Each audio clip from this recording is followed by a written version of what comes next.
Have you been in a production meeting or an event meeting and someone has said the term VOG and you're like, what does that mean? You're not sure. Well, I'm going to explain what it means, how you can use VOGs in your next event, and just kind of give you a little bit of background about what it is so you are more in the know at your next meeting.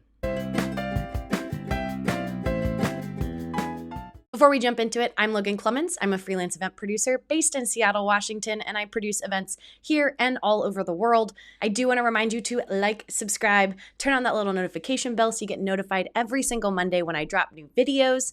I am also the co-host of the Better Events podcast. I co-host it with fellow event pro Mary Davidson, and it is more free content all about the event industry. We focus on a different topic each episode. We have amazing guests. They come out every Wednesday, and you can listen wherever you listen to podcasts. All right, so maybe you've heard this term at a meeting, VOG.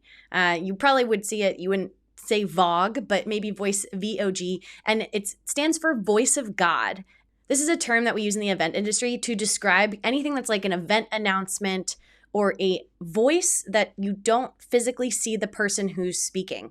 So this can often be something that is pre-recorded. You can do it live, but it is that kind of overarching like, welcome to today's event. Please take your seats. We are getting ready to get started. Or if you watch like the Academy Awards, it's the intro of the famous people as they're coming on stage to present the award. It's that voice you hear that you don't see the person saying it, but they're introducing, please welcome to the stage, Brad Pitt. So that's what we mean when we say VOG or Voice of God. And like I said, so you can do this either as a pre-recorded content, or this can be something that you do live, and all you need is a microphone that is attached to your master in-house system that you're utilizing.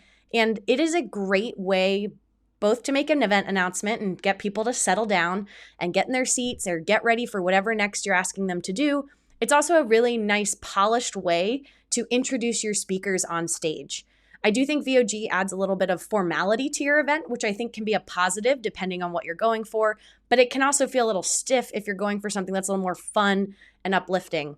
So often what I will do with events is we will plan to have some VOGs, and if you have a production company or a larger company you're working with, we will pre-record these.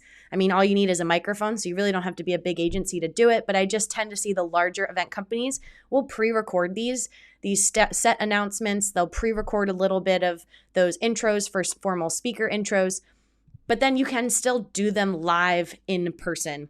Fundraising event that I just did, we didn't plan on any VOGs pre-recorded. We're going to do one live in the room. The only thing with doing a pre-record is you can use someone who has a very, has some gravitas to their voice, and they just sound like they have that energy of being, exactly whatever theme you're looking for that event. And trust me, it is a skill. But you can also just utilize your show caller, someone like me or someone else on the AV team who wants to just do that voice of God in the back of the room. And we recently did it where I just announced to get everybody to get seated. We had to make the announcement probably, I think, 2 or 3 times to really get folks to settle down. But it is something to think about of how you can incorporate this into your next production. I think they are a simple way to add just a layer of that formality to your event. But you also don't want to VOG every single thing because it can get a little tiring. But know that this is just a skill or a little tool that you can add to your event toolkit. Well, hopefully you've learned a little bit more about VOGs, what they're called, Voice of Gods, and they're utilized for event announcements and speaker intros. So you're going to be more in the know at your next meeting. Well, I'm Logan Clements. I'm a freelance event producer based in Seattle, Washington. And I hope you enjoyed this video, and I'll see you in my next one. Bye.